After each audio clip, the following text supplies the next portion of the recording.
Graça e paz, igreja. Mais uma vez nós nos reunimos neste domingo para celebrar, para adorar o nosso Deus. E eu quero convidar você a abrir a sua Bíblia no livro de Salmos, Salmo de número 138.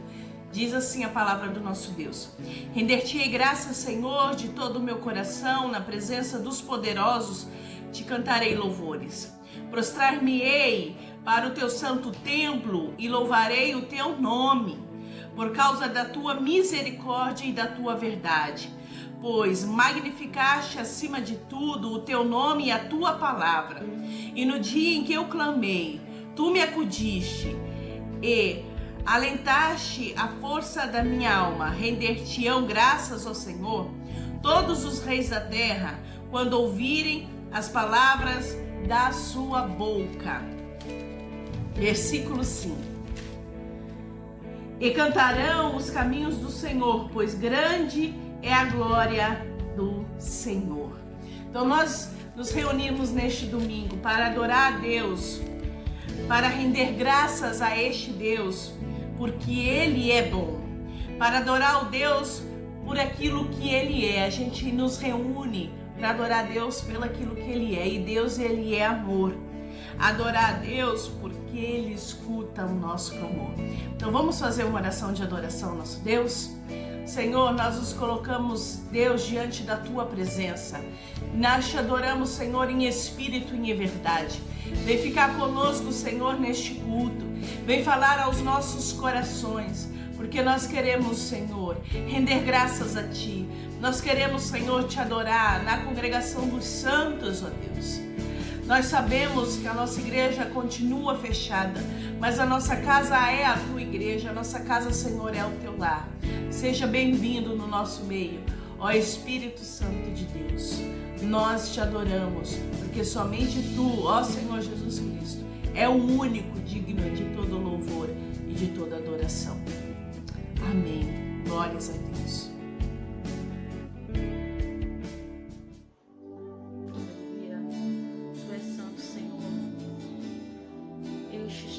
Senhor, da tua glória, Deus. Nos enche de ti, Espírito Santo do Senhor. Aqui nós estamos para te adorar, engrandecer o teu santo nome, Deus. Glórias a ti.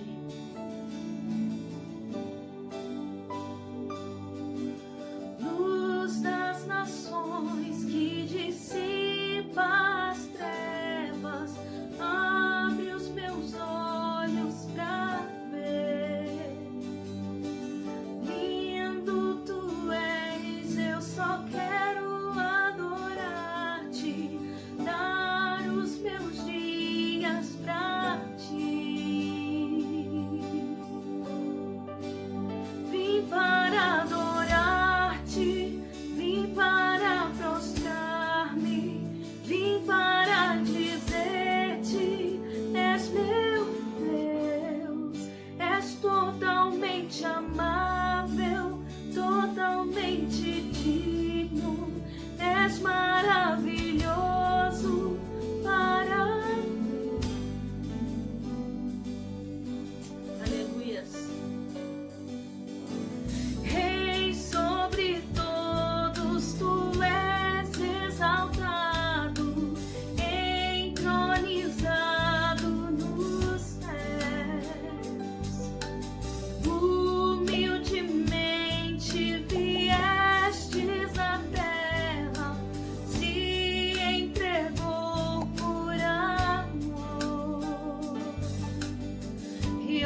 Aleluias.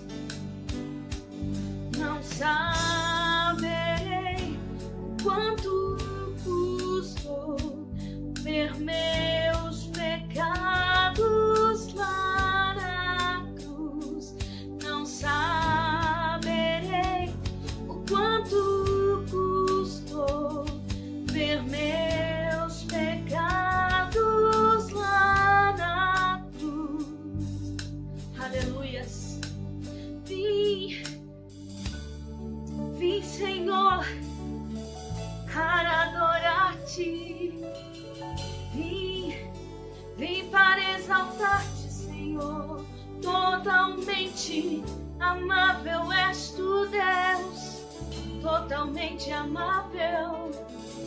E és maravilhoso para mim. Aleluias. Santo, santo és. Santo é o teu nome, Senhor. Glórias a ti, Deus.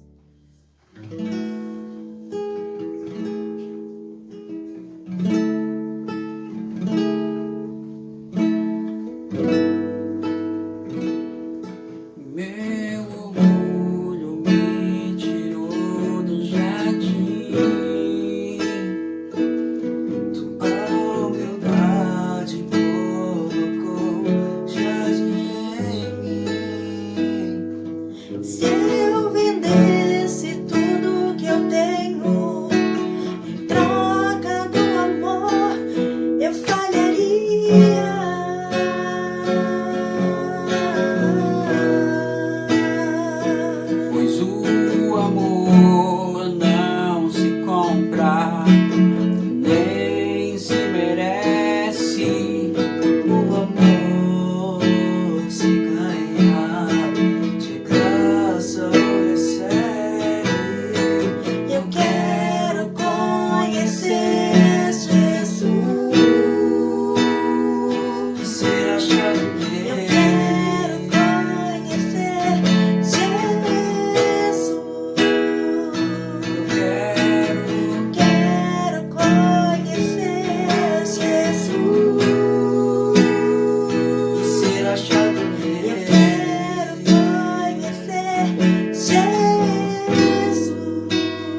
Ainda na presença do nosso Deus, a oferta, ela não deixa de ser um momento de adoração ao Senhor.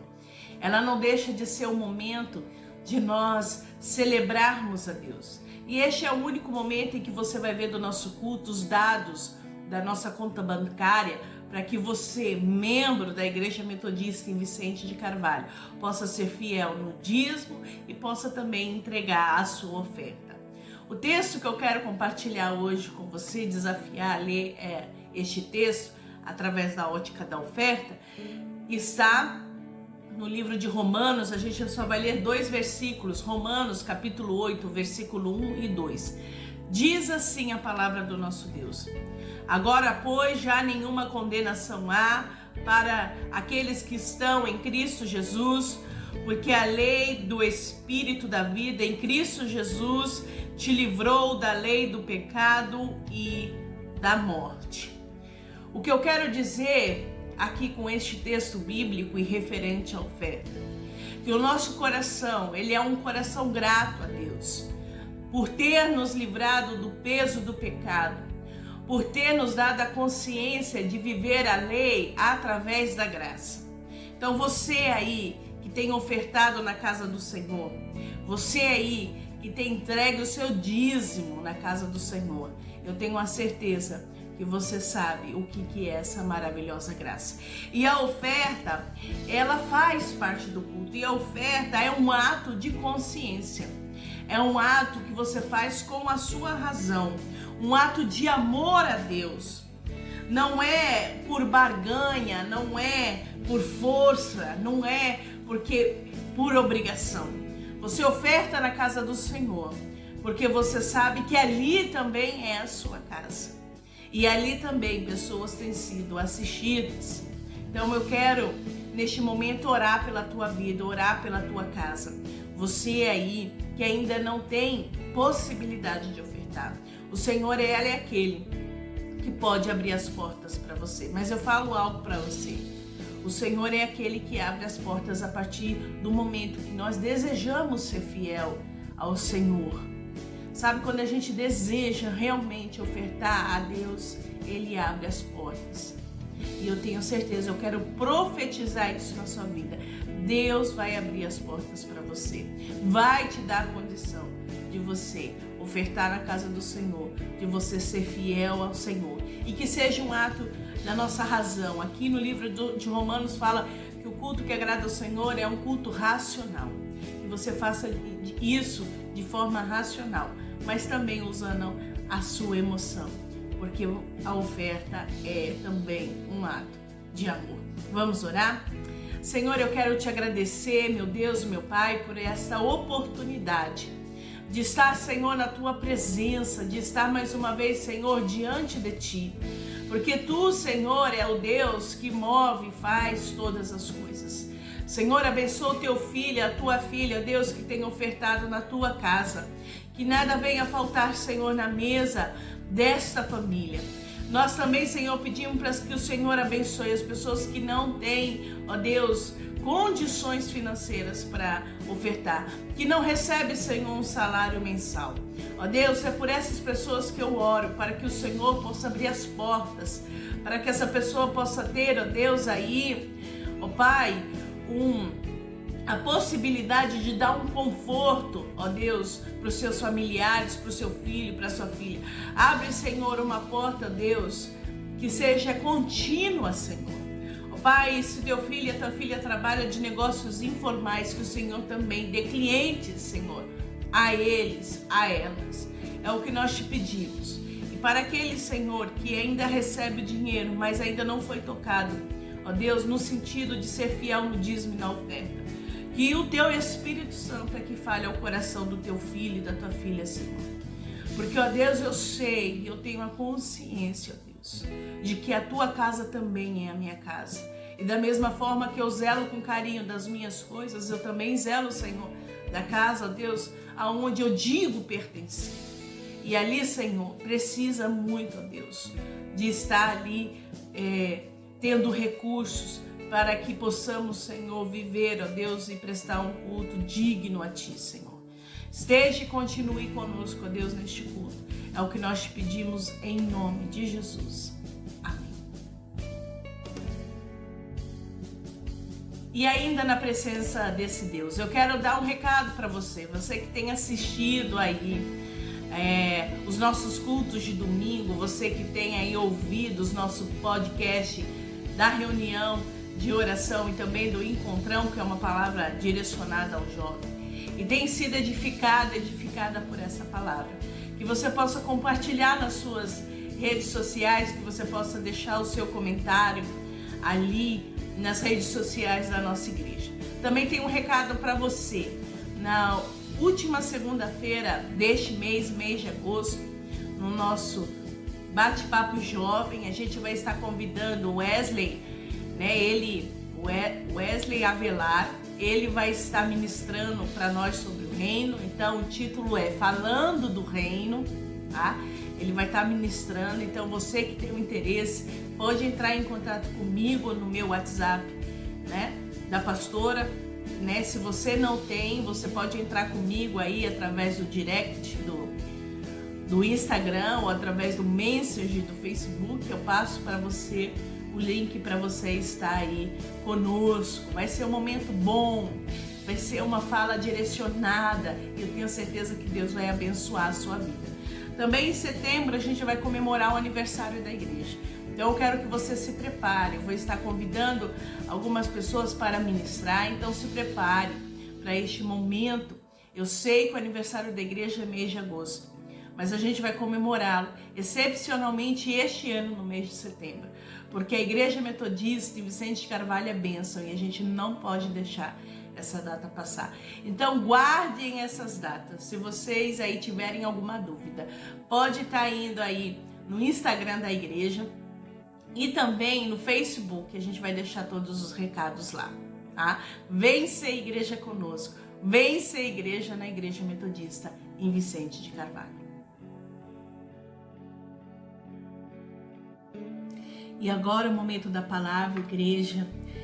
E a palavra que eu quero compartilhar com vocês neste domingo, ela se encontra no Evangelho de Marcos. Mas antes da gente abrir a Bíblia, de lermos o texto, eu queria dizer que essa palavra, Deus, ela ministrou no meu coração, o Espírito Santo de Deus ministrou no meu coração, quando a gente estava aqui fazendo a nossa devocional em família. Aqui na minha casa eu tenho o costume de fazer todos os dias essa devocional. Antes a gente escolhia um dia da semana para fazer juntos e cada um fazia a sua devocional separada. Só que aí o Espírito Santo de Deus tocou no meu coração e aqui na minha casa a gente tem essa dinâmica de fazer as devocionais coletivas todos os dias, Não passa de uma hora. Ora a minha mãe traz a palavra, a Valcenine, ora sou eu que trago a palavra. O Joel sempre faz uma leitura no Salmo, a gente faz oração e a gente ora por nós, pela nossa família e também por vocês aí de Vicente de Carvalho.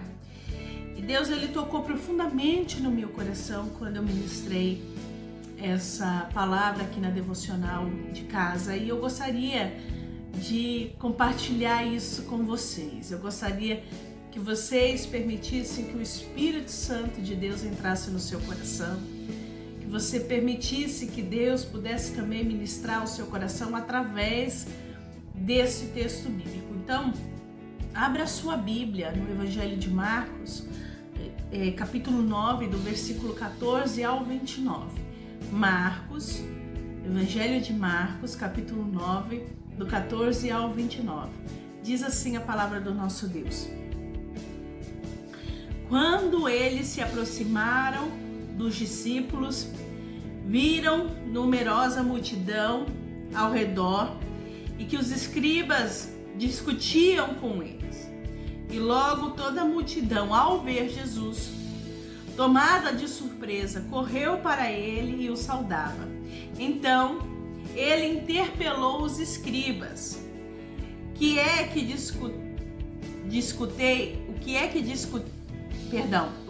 discutis com eles? E um dentre a multidão respondeu: Mestre, trouxe-te o meu filho, possesso de um espírito mudo, e este, onde quer que o apanha, lança-o por terra e ele espuma, rilha os dentes e vai definhando.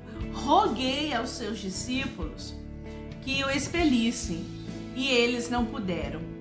Versículo 19. Então Jesus lhe disse: ó geração incrédula, até quando estarei convosco? Até quando vós sofrereis? Trazei-mo. E trouxeram-no. Quando ele viu a Jesus, o Espírito imediatamente o agitou com violência, e caindo ele por terra, revolvia-se, espumando. E perguntou-lhe Jesus ao pai do menino: há quanto tempo isso lhe sucedeu? E desde a infância, respondeu. E muitas vezes o tem lançado no fogo e na água para o matar. Mas se tu podes alguma coisa, tem compaixão de nós e ajuda-nos.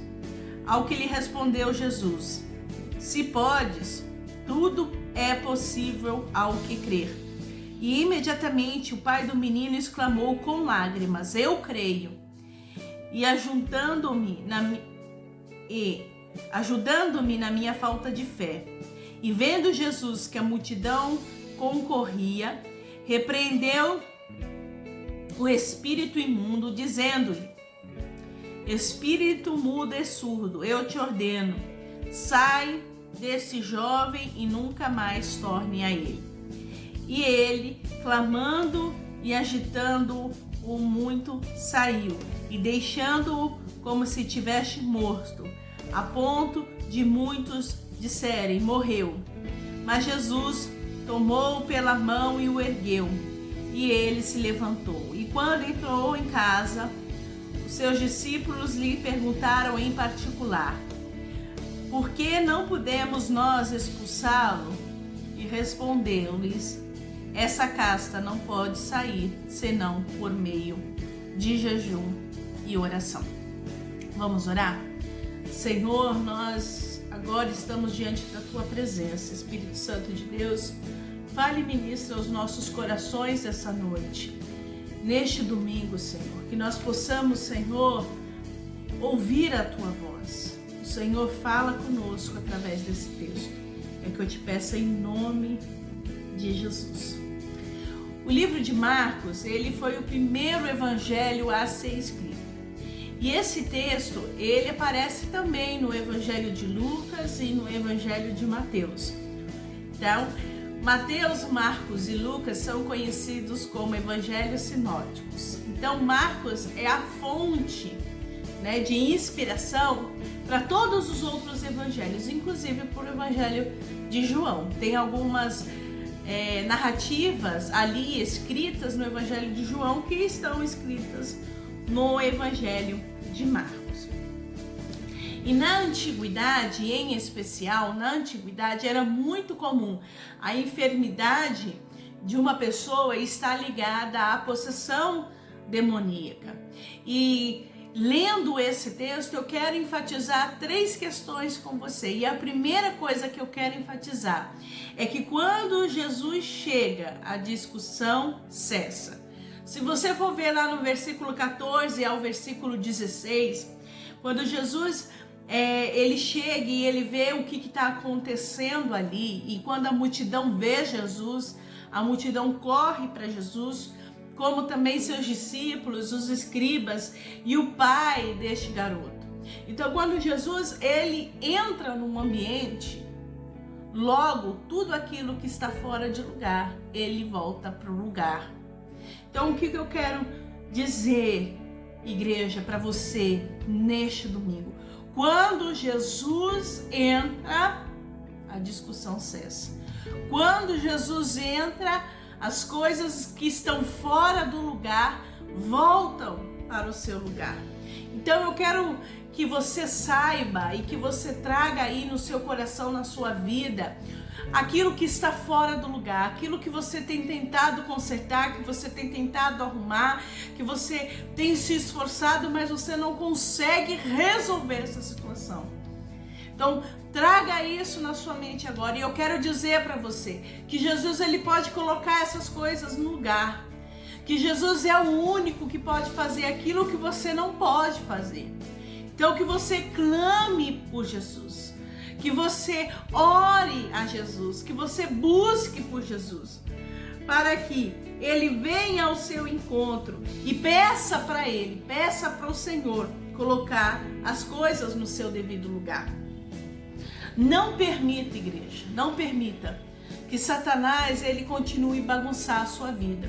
Não permita que Satanás continue, tendo espaço na sua casa, na sua família, na sua rotina, naquilo que você quer fazer, naquilo que você empreende fazer. Não permita mais. Chama Jesus para a situação.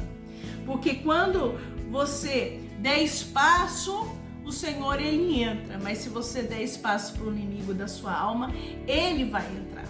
Numas devocionais aqui na minha casa, a gente estava ministrando, e já que é todo dia, então são textos diferentes todos os dias. E um texto, e o Senhor me chamou muito a atenção, que são textos que vão direcionar a nossa conduta cristã. Está escrito lá em Efésios 5,14. Desperta tu que dormes, levanta-te dentre os mortos, e Cristo te iluminará. Então, a gente precisa despertar, igreja. A gente não pode permitir que a nossa vida, que as coisas que a gente quer fazer, continue fora do nosso controle. Se está fora do nosso controle, a gente não consegue colocar no lugar. A gente tem que permitir que Jesus venha e coloque as coisas no seu devido lugar. Quando Jesus está no ambiente, não tem discussão que possa prevalecer. Quem vai prevalecer é o Senhor. Quem vai estar à frente é o Senhor. Quem vai te ajudar é o Senhor. Mas para isso, eu e você precisamos despertar. Para isso, a gente tem que permitir que Jesus chegue aí no local. Quando Jesus ele desceu do monte, ele estava naquela passagem bíblica do Monte da Transfiguração. Quando Jesus ele desceu do monte e aí ele vai para aquele lugar, toda aquela confusão cessou. E o Senhor quer que esse problema cesse na sua vida. O Senhor quer dar um basta nessas coisas. Mas você precisa chamar pelo Senhor, você precisa clamar pelo Senhor, você precisa invocar o nome do Senhor, você precisa buscar ao Senhor. E o Senhor, ele tem poder para cessar toda essa situação. Assim como cessou aquela discussão, assim como cessou a possessão demoníaca deste menino e permitiu que ele saísse dali curado. Tem situação, igreja, que só o Senhor pode fazer. E a gente fica relutando em buscar o Senhor. E a gente fica relutando em fazer aquilo que a gente sabe o que fazer, como fazer. A gente prefere conquistar ou reconquistar aquilo que a gente perdeu de uma forma que não inclua Deus. Inclua o meu próprio esforço. Inclua aquilo que eu já sei. Eu sei como lidar com essa situação. Mas aí a gente não pede ajuda do Senhor, a gente não busca a ajuda do Senhor, a gente não quer a ajuda do Senhor, a gente quer resolver com a força do nosso próprio braço. A gente quer resolver as coisas da forma que a gente quer. Mas nessa situação, este pai, ele sabia que ele não ia conseguir resolver. Já tinha tentado de tantas as outras formas. E mesmo assim aquela situação permanecia. E o interessante que eu percebo aqui nessa passagem é quando Jesus ele estava fora, quando Jesus não estava ali no ambiente com a maioria dos discípulos, com a multidão, e geralmente onde estava Jesus estava a multidão, e onde estava Jesus e a multidão estavam os escribas, estavam os fariseus. E o que eu percebo é quando Jesus não está no ambiente, ali só tem discussão. Você pode ver na passagem bíblica, quando Jesus não está, ali há confusão, ali há debate de ideias, ali há debate de opiniões, porque Jesus não está ali. Sabe, a gente tem que, igreja, perceber nas entrelinhas aquilo que o Senhor quer nos dizer através da palavra. Sabe, quando o ambiente está conturbado, quando o ambiente está perturbado, quando há muita discussão, quando há muito diz que me diz, quando há muita fofoca, quando isso ocorre, Jesus não está ali naquele ambiente. E a gente precisa saber, quando Jesus ele entra no ambiente, quando Jesus entra na situação, a discussão cessa. E uma outra coisa, e aí o nosso segundo ponto, aqui nessa mensagem de domingo. Quando Jesus chega, Satanás bate em retirada. Vou ler aqui o versículo 25 e versículo 27. Diz assim a palavra do nosso Senhor. Vendo Jesus que a multidão concorria, repreendeu o espírito imundo, dizendo-lhe: espírito mudo e surdo, eu te ordeno, saia deste jovem e nunca mais tornes a ele. Versículo 27. Mas Jesus tomou pela mão, o ergueu e ele se levantou. Sabe, igreja, quando Jesus ele entra num ambiente, toda a balbúrdia, toda a confusão, todo o laço de Satanás, tudo aquilo ali que está trazendo morte vai ter que bater em retirada. Ao ser ministrada pelo Senhor por essa palavra, o Senhor ele disse e falou claramente comigo da seguinte forma: o Senhor ele vai requerer de mim e de você, vai requerer da igreja dele, de nós, mais empenho na oração e no jejum. Sabe por quê, igreja? Porque tem situações na nossa vida que a gente não vai conseguir, eu vou repetir isso, que a gente não vai conseguir resolver por nós mesmos, com a força do nosso braço. O interessante, eu quero destacar isso aqui para você, aqui na minha casa, quando eu ministrei essa palavra, e Jesus, ele, diferente das palavras de domingo, que eu procuro estudar, que eu procuro dar um contexto, né? Que eu procuro fazer assim de uma forma mais abrangente, né? Entregando aí para quem está escutando a mensagem, né? Um contexto, falar sobre o livro, né? Que eu vou trazer a palavra. Em casa não, mas tem uma coisa interessante. Quando eu fui ler esse texto em Marcos, porque eu sabia que o texto mais antigo e provavelmente mais perto do que aconteceu é o Evangelho de Marcos. E a ministração que eu fiz aqui em casa foi no Evangelho de Lucas. E tem uma diferença no versículo 19. No versículo 19, Jesus diz assim no Evangelho de Marcos: então Jesus lhe disse: ó geração incrédula, até quando estarei convosco? Até quando vós sofrereis? No livro de Lucas está escrito: ó geração perversa, ó geração incrédula e perversa.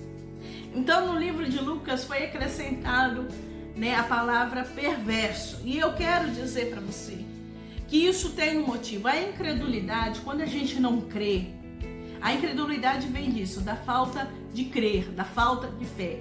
E a incredulidade, ela favorece a ação de Satanás. Mas a incredulidade também, ela causa a perversidade. Então, a gente vive no mundo, um mundo tão perverso, e o que está acontecendo aí hoje em dia, que a gente tem visto na televisão, né? Essa criança aí que foi, né, violentada, estrupada com 10 anos de idade, né? Engravidou com os 10 anos, né? Já tinha sofrido violência sexual ainda mais nova. A gente está vendo outros casos também que têm ocorrido, né?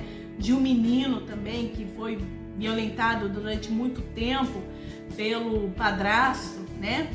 Então a gente vê muitas coisas perversas neste mundo. A gente vê aí quem gosta de animais, né? Como a pastora aqui, a gente vê muito nas redes sociais pessoas que maltratam animais domésticos.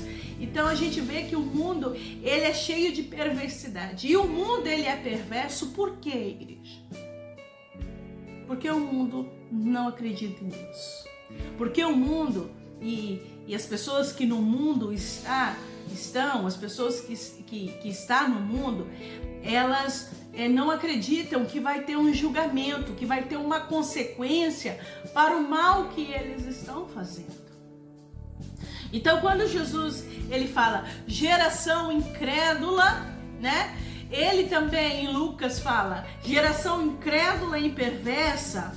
O que Jesus quer dizer? Que da incredulidade vem a perversidão. Que quando você não acredita que a ação que você está fazendo, que a ação que prejudica a outra pessoa, que a ação que traz dor, né? Que traz trauma, que é feito, né, para outra pessoa, que você acredita, que quando não acredita que isso vai ter um julgamento, a pessoa ela não vai deixar o caminho errado. Por isso que a incredulidade ela traz perversidão. A incredulidade permite que Satanás atue não só na nossa vida, mas no mundo. O que o mundo precisa, igreja, é de crer em Deus. E mais, a gente como igreja precisa falar desse evangelho que liberta, desse evangelho de paz, desse evangelho da graça, do evangelho do respeito ao outro e do respeito a si próprio. O interessante também é que nesse texto, assim como no texto de Lucas, quando Jesus fala geração incrédula, ele estava ali falando não só para a multidão, não só para os escribas que ali estavam, mas estava falando para os discípulos que permaneceram ali. Eu falo isso porque no versículo 18 diz assim, o pai está falando, né? E este onde quer que o apanha, e este que é o demônio, né? O filho, e este onde quer que apanha, lança-o por terra, e ele espuma o garoto, rilha os dentes e vai definhando. Aí olha a fala do pai: roguei aos teus discípulos que os expelissem, e eles não puderam. Sabe, essa parte do texto me chamou muita atenção. Me chamou a atenção porque nós que dizemos crer em Jesus Cristo como Senhor e Salvador, que nós aceitamos a Jesus Cristo, é normal que as pessoas olhem para nós e esperam ver em nós as ações de Jesus Cristo. Aqueles discípulos já estavam caminhando com o Senhor há muito tempo. E aquele pai, ele não fez errado. Olha, se eu não vi Jesus, então eu vou atrás dos discípulos de Jesus. Porque o mesmo poder que tem no mestre, deve ter também nos seus discípulos. O pai não estava errado. Quem estava errado eram os discípulos. Quem não buscava ao Senhor eram os discípulos. Se você for dar uma olhadinha nos outros textos, eu não vou virar aqui, porque senão eu vou me confundir aqui com os papéis. Mas se você for dar uma virada aí, ó, por exemplo, em Marcos 6, né, a partir do versículo 53, o Senhor Jesus também expulsa o demônio, né, daquele homem que vivia no cemitério em Genazaré. Jesus expulsa e fala, né, que essa caça tem que ser com oração e com jejum. Tem também um outro texto aqui que fala quando o Senhor termina de fazer algo, ele sai sozinho para orar. Então aqueles discípulos, eles têm um exemplo ali de Jesus. E nós não somos diferentes. Nós também temos a palavra de Deus que nos dá um exemplo a ser seguido. E Jesus, ele fala, olha, você vai ter que orar e jejuar. E aí eu falo para você, igreja, não tem como caminhar com o Senhor se você não orar e se você não buscar a presença de Deus. Sabe por que tá uma bagunça as coisas? Porque você não busca Deus como deve buscar. E você sabe como buscar o Senhor.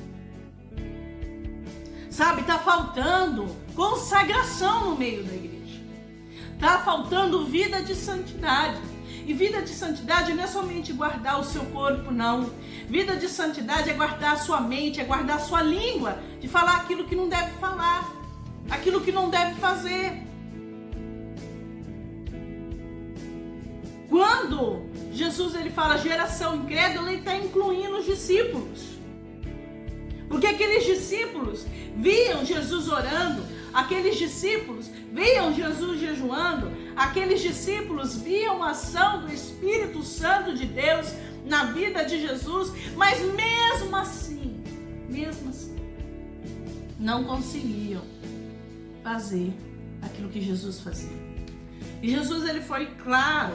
Se você for ver lá no Evangelho de Mateus, Jesus, quando ora e chama os 12, ele dá autoridade. Quando Jesus chamou a mim e a você, ele nos deu autoridade contra os espíritos das trevas. Então, meu irmão e minha irmã, não só quem tem autoridade é o pastor, a pastora.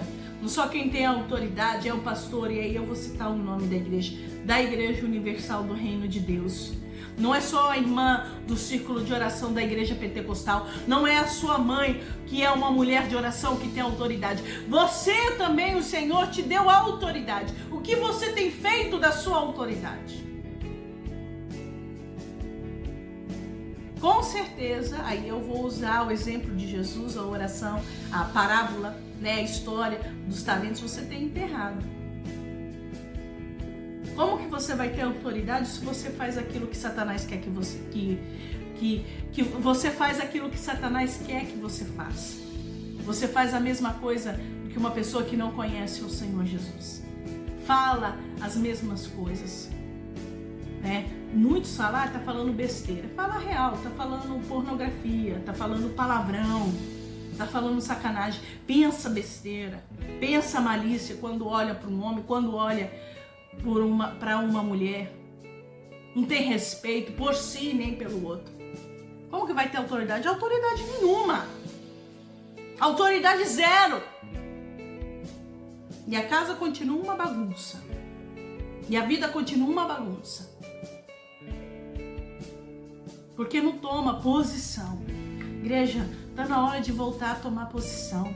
Sabe, toda vez que eu vejo um texto assim, ou que eu vejo as ações dos discípulos assim, ou quando eu vejo algo acontecendo dentro da igreja, eu me lembro daquela parábola que Jesus falou das 10 virgens. 5 eram prudentes e 5 eram tolas. Mas todas elas haviam sido chamadas por Deus, só que 5 queriam viver dentro da casa de Deus e viver no mundo ao mesmo tempo. Não dá. Você tem que escolher o caminho que você quer seguir.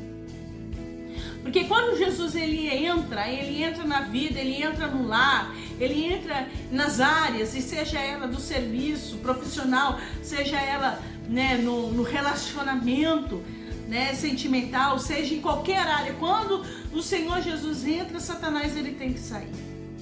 E se Satanás ainda está aí, é porque Jesus não entrou em todas as áreas. E Jesus precisa entrar. E o último ponto que eu quero compartilhar com você é que quando Jesus chega, ele vem nos ensinar a sermos cristãos, a sermos cristãs verdadeiramente. Se você for ver aí o Evangelho de Marcos, aí eu desafio você nessa semana a ler do capítulo 1 ao capítulo 9. Pode ser um capítulo por dia, né? Ah não, são 7 dias, não vai ser. Então tem dia que você vai ter que ler 2 capítulos, tá? Você vai ver que Jesus havia ministrado e feito muitos milagres. Contudo, ele ensinava os seus discípulos o passo a passo que deveria ser seguido. Nesse contexto aqui, quando ele fala da geração incrédula, ele também coloca os seus discípulos dentro dessa geração. E para que a gente não caia também, ou não seja colocado dentro da geração incrédula, porque o incrédulo ele tem que ser aquela pessoa que não conhece a Jesus, que não segue a Jesus. O problema da igreja aqui no Brasil, da igreja cristã, é que se diz crer no Deus, mas não pratica aquilo que ele fala para praticar. É necessário seguir a Cristo, é necessário você ter um encontro com Deus. No início da minha caminhada, eu falo da minha caminhada porque eu fui criada na igreja, mas isso não significa que eu era cristã. Foi na adolescência e eu queria conhecer esse Deus porque eu não queria viver uma vida de hipocrisia. E se você aí acompanha as suas redes sociais, a igreja cristã, em especial aí, porque eu não falo dos católicos, eu falo dos evangélicos porque sou evangélica. A gente tem sido acusado de forma enfática e verdadeira por viver uma vida de hipocrisia. Sabe o que é hipocrisia? É falar que é cristão e não seguir a Cristo. Isso é hipocrisia. E quando o pessoal do mundo, e a gente fala do mundo na questão de não conhecer a Cristo, fala isso para nós, isso aí é de cortar o coração. Eu, sinceramente, igreja, eu tenho vergonha disso, porque é verdade. O cristão fala de uma justiça, mas é injusto. Quer e requer das pessoas que não conhecem a Cristo viver de uma forma que nem ele mesmo vive. Hipocrisia tem que cessar e tem que começar em nós. A gente tem que parar de sermos hipócritas, se converter, voltar ao Senhor, falar: Senhor, eu quero seguir os seus caminhos e não tem um outro caminho a não ser através. E aí eu vou falar sempre, em todo culto eu vou falar, em todo podcast eu vou falar, quando a igreja voltar, presencialmente eu vou falar, vocês precisam orar e jejuar, buscar a presença do Senhor. Não tem como caminhar com Cristo sem orar, jejuar e ler a Bíblia. Jesus, mas pastora, ele tinha a Bíblia na época de Jesus? Tinha, o Antigo Testamento. Jesus era judeu, ele lia o Antigo Testamento. Tem um texto bíblico que ele ensinava na sinagoga. Então, Jesus não era um qualquer. Jesus, ele sabia do que ele estava falando. E você precisa saber falar de Jesus Cristo, aquele que você diz que é o Senhor da sua vida. Não dá para seguir a Jesus Cristo sem orar, sem ler a palavra, sem consagração, sem vida de santidade. Senão a gente fica que nem um fariseu. Senão a gente fica que nem aí os hipócritas, que diz algo e vive outro. Então a gente precisa, querer que Jesus entre. Porque quando Jesus ele entra, toda discussão cessa. Quando Jesus ele entra na situação, Satanás ele se retira. E quando Jesus chega, ele vem para nos ensinar. E o Senhor quer nos ensinar neste domingo a sermos verdadeiramente cristãos, a sermos verdadeiramente igreja, a sair dessa lama, dessa hipocrisia, dessa mediocridade que a igreja tem vivido. Pastora, mas eu não vivo. Ok, você não vive, eu não vivo, mas a gente faz parte de um corpo. Se toda a igreja do Brasil está fazendo isso, a gente faz parte disso. E a gente precisa falar, a gente precisa se posicionar, a gente precisa orar para que Deus fale na vida do nosso irmão, da nossa irmã. A palavra de Deus é clara. Ela fala que todos vão comparecer diante de Deus. Todos, inclusive eu e você. A omissão também é pecado. Pastor, então como que eu devo falar, posicionar? Leia a Bíblia que você vai saber. Ore ao Senhor, que o Espírito Santo de Deus vai falar com você. Não dá mais para... Jesus, pastor, as palavras têm sido muito duras. Jesus não tem bênção, não tem bênção para te dar, mas está retida. Só vai te dar quando você começar a viver um verdadeiro evangelho. Deus te chamou para você ser bênção. Como foi falado na pregação de domingo passado sobre a unidade, você tem uma missão, você tem um propósito. Você foi chamado para ser bênção. Então seja bênção. E permita que o Espírito Santo de Deus fale com você. Se consagre, ore. Pastor, eu não sei fazer o jejum. Você tem o meu contato. Eu faço propostas. Às vezes você quer entrar numa consagração. Se eu não vejo que a pessoa quer entrar à igreja, eu não insisto. Porque nem Jesus.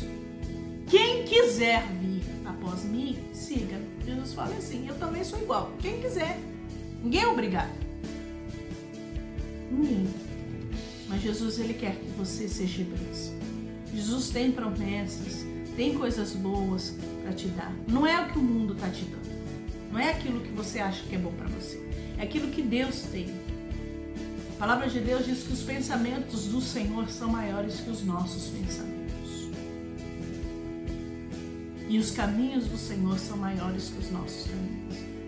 Se você acha a vida maravilhosa, sabe que quem criou todas as coisas foi o Senhor. E se Ele fala, tem algo melhor, pode acreditar que o Senhor tem algo melhor. Eu quero orar por essa vida, quero encerrar essa palavra. E eu quero que essa palavra ela entre no seu coração, como entrou no meu coração. Porque é a hora da igreja se consagrar. É a hora da igreja viver em santidade, de se comportar como noiva do Senhor. É hora dos filhos de Deus se comportar como filhos de Deus. É hora das filhas do Senhor se comportar como filhas. Quero orar pela sua vida. Senhor, meu Deus e meu Pai, diante da Tua presença, Deus, nós nos colocamos diante de Ti porque o Senhor é o Deus da vida. Senhor, que possamos, ó Pai, seguir as Tuas palavras, que possamos, Senhor, ter fome e sede pela Tua palavra. Senhor, vem purificar a Tua igreja, não permita, Senhor, que a Tua igreja, ó Pai, seja conhecida como uma igreja hipócrita, mas que seja conhecida como uma igreja de poder, que seja conhecido como uma igreja de amor, que seja conhecido como um local, Pai, onde há amor, onde há misericórdia. Senhor, tenha misericórdia de nós, tenha misericórdia da minha geração. Que o Senhor continue a falar e a ministrar a nós, Senhor. Também eu quero te pedir a Deus, no encerrar desta palavra, que o Senhor dê uma semana abençoada para os teus filhos, para as suas filhas. Que eles possam ser tocados por Ti, ó Espírito Santo de Deus. Que o Senhor venha guardar os nossos passos. Que o Senhor venha nos direcionar. E eu quero encerrar essa oração. Com a oração que o Senhor nos ensinou. Pai nosso que estás no céu, santificado seja o Teu nome. Venha a nós o Teu reino e seja feita a Tua vontade, assim na terra como no céu. O pão nosso de cada dia nos dai hoje e perdoe as nossas dívidas, assim como nós perdoamos os nossos devedores. E não nos deixe cair em tentação, mas livra-nos do mal, pois Teu é o reino, o poder e a glória para sempre. Recebamos a bênção, igreja. Que a graça e a paz do nosso Senhor Jesus Cristo, que o amor de Deus, o nosso Pai, e que as consolações do Espírito Santo estejam na sua vida e nela permaneça. Amém? Até o nosso próximo domingo.